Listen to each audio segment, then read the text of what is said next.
Do you avoid conversations? Have you ever walked away from a confrontation feeling that the other person won and you lost? Do your palms sweat when you think about what might happen if things go badly in an important meeting or conversation? If that's the case, it's time to master crucial conversations. Hey friends, welcome back to the channel, and if you're new here, my name is Vibor. I am an executive agile and leadership coach based in Toronto, Canada, and this is the second episode of the Book Club, a new series where I summarize critical insights from the books I most enjoy and love. And today I'm talking about a book that most professional coaches and executives around the world use as a pocket reference: Crucial Conversations. Written by Carrie Patterson, Joseph Grenny, Ron McMiller, and L. Switzler, this book is about having crucial conversations without ruining relationships. It gave me insights into anticipating and planning challenging discussions, improving my listening skills, and practicing dealing with strong emotions. After reading this book, I realized that it's not enough to be right in a conversation. To properly put my point across, I also need the ability to make others see my perspective. Authors of the book used real-life stories, including their own embarrassing tales, to highlight concepts and strategies. The book also provides a variety of tools that can be used before, during, and after a tough conversation. After applying the strategies mentioned in this book, I feel comfortable enough engaging in these crucial conversations. These are the keys to solving problems not only at work, but also at home. Alright, that's enough about the magic of this fantastic book. But what is a crucial conversation in the first place? What am I even rambling about? A crucial conversation is any such discussion between two or more people where stakes are high, opinions vary, and emotions run strong. Often, such discussions happen without any warning. For example, let's say you and a coworker are calmly discussing an important recent presentation you did together. "I think it went rather well," you said. And your colleague replied, "You would think that, given that you always grab all the credit for our ideas." This casual conversation between you and your colleague is no longer a casual conversation. It has taken the shape of a crucial conversation. Your coworker thinks that you hoard credits, and his frustration has bubbled over into an awkward accusation. Now, let me ask you this. What would you do in such a situation? According to the authors, in such situations, you have essentially three choices. Number one, you can avoid the issue and allow it to fester, which the authors say guarantees a more tense discussion later. Number two, you can hit back with an equally emotionally charged response, like, "I deserve all the credit, given all the dead weight I put up with." Wow, that's rough. Authors claim that these two scenarios, avoidance and emotionally charged response, are by far the most common. But there is a reason for that. And the reason comes from the human biology. As human beings, we have this built-in command that makes us respond to a challenging situation with either an urge to fight or an urge to run away or flight. So, when a coworker hits us with an accusation out of the blue, our bodies get into this fight or flight mode, much like our ancestors' bodies did when a wild animal surprised them on the savannah.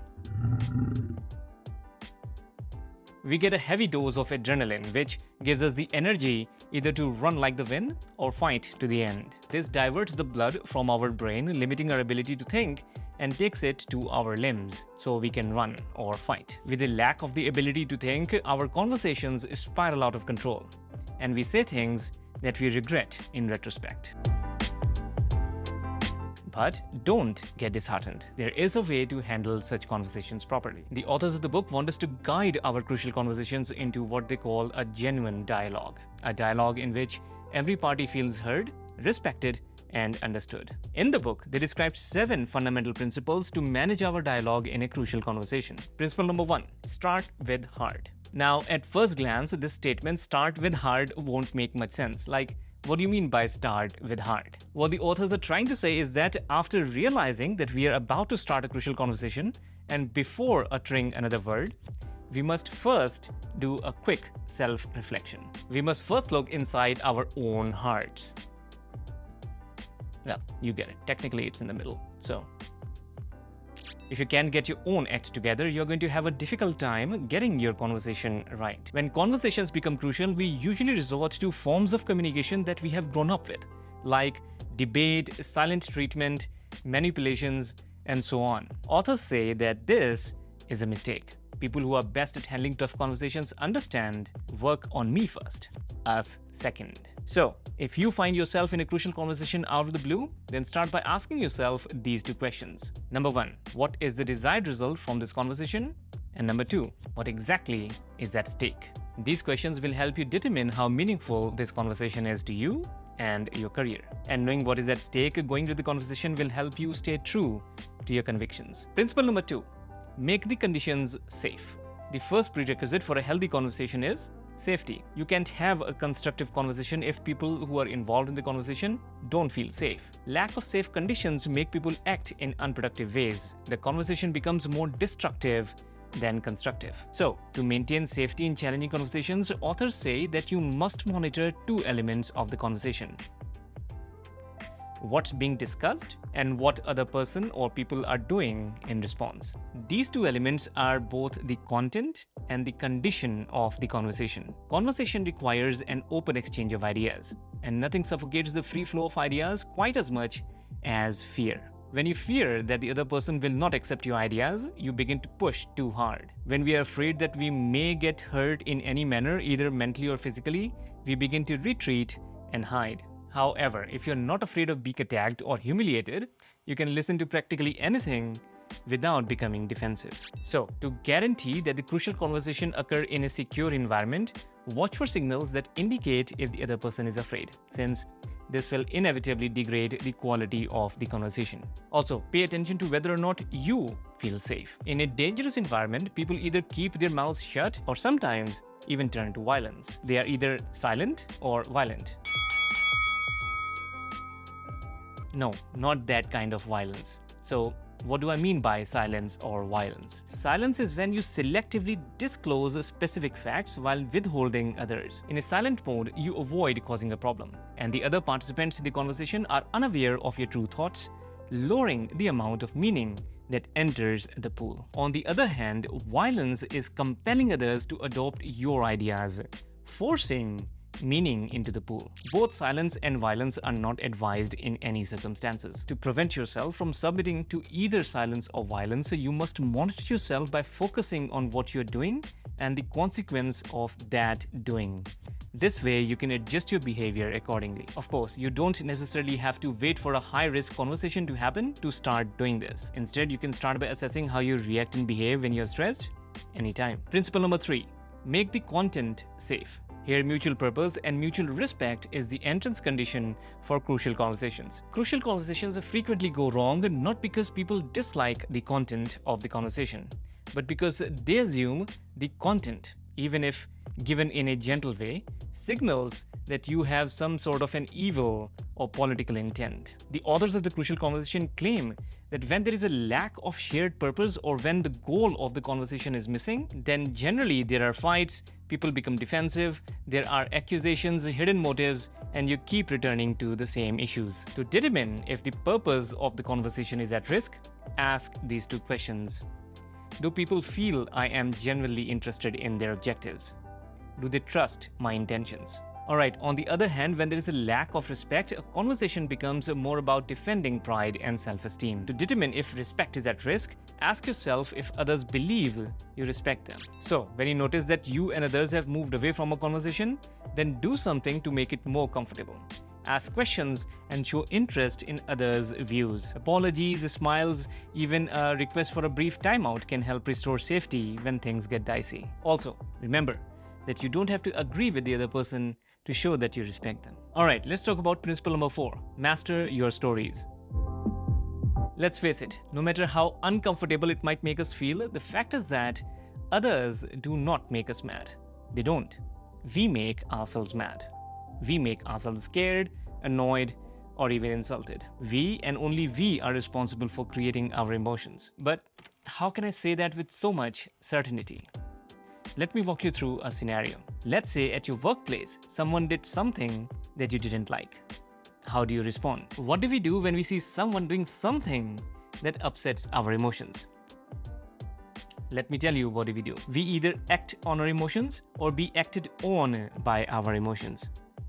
Here's what I mean by that. We either fight or keep it in and get depressed, angry, hateful, and all sort of other nasty things. When it comes to strong emotions, there are only two possibilities. Either you master your emotions or become a victim to your emotions. So, if there are only two choices available, a sane person may ask, how on earth can I master my emotions? Is there even a way to master this life-sucking but important and significant feature of a human system?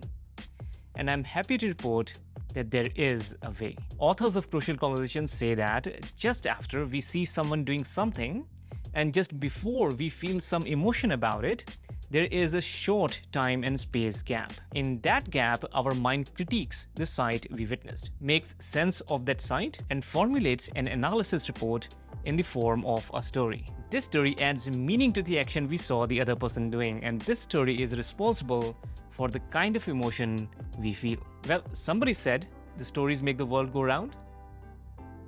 These emotions that we feel then determine our actions. Authors call this whole process our path to action because it explains how our emotions, thoughts, and experiences creates circumstances that make us act in a certain way. Now, by the time we feel this emotion, it's already too late because all emotions are tied to a particular action that is bound to happen. For example, when we are happy, we jump with joy. When we are sad, we cry. When we are upset, we act cranky. When we are scared, we back off. And when we are angry, we attack and lash out. So on our quest to master our emotions, we have to start one step sooner. We need to start at point when we are creating that story. If somehow we can figure out how to control the stories we tell ourselves by either rethinking or retelling them, we can not only master our emotions, but can also master our crucial conversations. For example, let's say a colleague of yours didn't finish his work on time before a specific deadline, making you delay your work, which depends on your colleague's work. To make things worse, you also saw the same colleague leaving work early on the last day of the deadline. Now, you have two choices. You can either tell yourself a story that makes you irritated, angry, and makes you confront your colleague the next day. Something like, he's too lazy and selfish, I'll see him tomorrow. Or you can take back the control of your emotions by telling yourself a different story that will lead you to behave more appropriately. Something like, he never leaves early, I wonder what happened. There might be some emergency at home.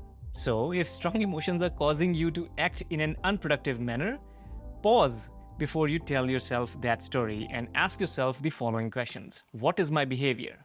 Are you displaying signs of silence or violence? What are my emotions? What is the story that has led me to these emotions? What evidence do I have to back this story? What is the correct emotional response to this situation? Of course, it's not as simple as it sounds, but who said mastering your emotions will be easy? It takes practice. Alright, let's talk about principle number 5.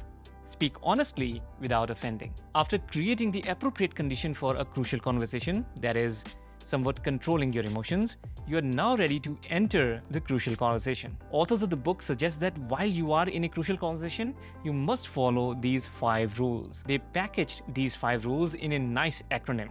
State. The first 3 rules guide what to do, and the last 2 rules advise us on how to do the first 3. Let's quickly walk through these rules one by one. S stands for share your facts. As a what rule, this suggests that we should start a crucial conversation by first sharing the facts as we saw happening without adding our own interpretation. For example, I noticed that you left early last Wednesday, given the fact that we are late on our project. T. The first T in state stands for tell your perspective. This rule suggests that we should explain what we have concluded based on the fact we just shared. For example, from my perspective, you are not on board with the direction of our team. A stands for ask for others' path. Once we have shared our facts and our perspective on those facts, we should let the other person share their facts and their stories. Everyone has a story, isn't it? For example, ask questions like, do you see this differently? Or, what's your perspective? T, the second T in state stands for talk tentatively. When sharing your perspective, remember that it's an interpretation, a guess, and not a fact. So don't tell your perspective or viewpoint as though it is a fact.